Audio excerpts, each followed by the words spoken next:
យ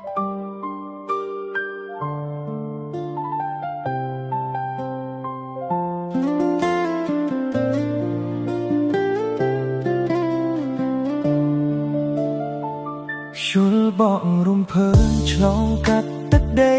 កំពង់ធំចិត្តបងរងំនឹកដល់ក្រមុំដែលធ្លាប់ក្បែរកាយស្នាមញញឹមអូននៅដកជាប់ចិត្តមិនទាន់រលាយពេលនេះមាសមេទៅឆ្ងាយបំសល់ត្រឹមតែក្តីអ៊ូអាប់ធ្វើដំណើរទៅមុខឆ្លងកាត់ទឹកដីកំពង់ចាម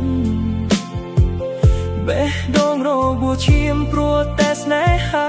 ដែលធ្លាប់ខកខានស្រែវែលចំការលើធ្លាប់មានរូបអូនជាស្រីកលយានសុភារាំងសីធ្លាប់មានស្រីស្អាតអ្នកដែលបងបែកដី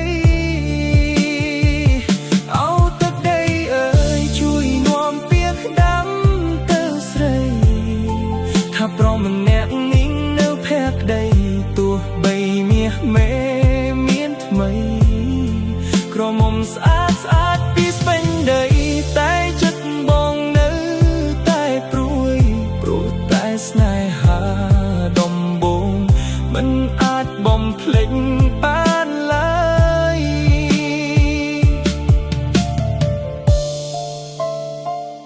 មើលទៅមេឃខ្ពស់ស្រណោះសារីចាស់ចិត្តបងនឹកណាស់នឹកស្រីក្រមុំដីចំការលើបងអង្គុយសោកស្ដាយស្នេហ៍ស្មោះដែលអូនមើលរំលងសល់ត្រឹមទឹកភ្នែកហូរហៀជូតមិនចេះស្ងួតឡើយ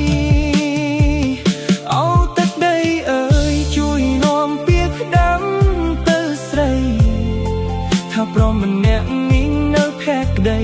ទោះបីមាសមេមានថ្មីក្រមុំស្អាតស្អាតពីស្ពេញដីតែចិត្តបងនៅតែព្រួយព្រោះតែស្នេហាដំបូងមិនអាចបំភ្លេចបានឡើយទោះបីជាដីកំពុងធំឬកំពុងចាំមានស្រីល្អច្រើនយ៉ាងណាក៏បេះដូងក្រំគ្រាមួយនេះនៅតែប្រាថ្នាតែរូបអូ